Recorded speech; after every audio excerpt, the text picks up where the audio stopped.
Ever wondered what makes a Levain Bakery cookie a cult obsession?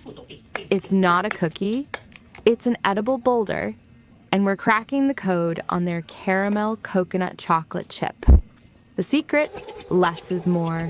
Cream the butter and sugar just until they're friends, not besties. We want dense and chewy, not fluffy.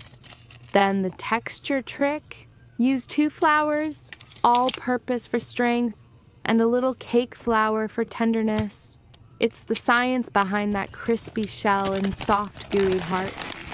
Now, the treasure hunt.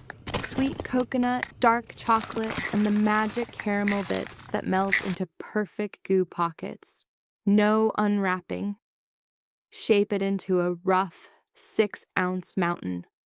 This isn't a polite cookie. Bake it fast and hot, 400 degrees, to trap the steam inside. Pull it out while it still looks a little underbaked.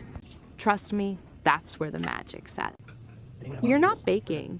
You're building a flavor grenade. What if I told you the most famous cookie in New York City doesn't require a plane ticket, just a bowl and a dream? Today, we're recreating Levain Bakery's legendary dark chocolate peanut butter chip cookies, the kind so massive, so fudgy, they should come with a warning label. Here's our halved batch magic trick: 7 perfect giants. You'll need butter, sugar, 1 cold egg, a cloud of dark cocoa, 2 flours, leavening salt, and a whole bag of peanut butter chips. Start hot, 425 degrees Fahrenheit. Butter and sugar go for a quick mix, just until sandy. In goes the egg, then that deep, dark cocoa, stirring into a batter so rich it looks like midnight. Flour shower time. Add both flours, baking powder, soda, and salt all at once. Mix gently, just until the dough comes together in a thick, shaggy mass.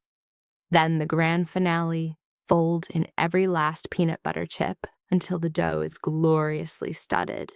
Now the scale doesn't lie. Portion into 6-ounce mounds. Think tennis balls with attitude. Shape them tall and craggy.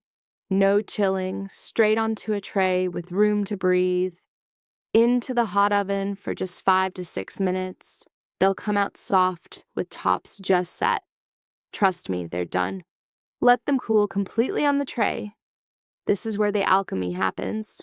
The outside crisps, the inside sets into that famous goo. And there you have it.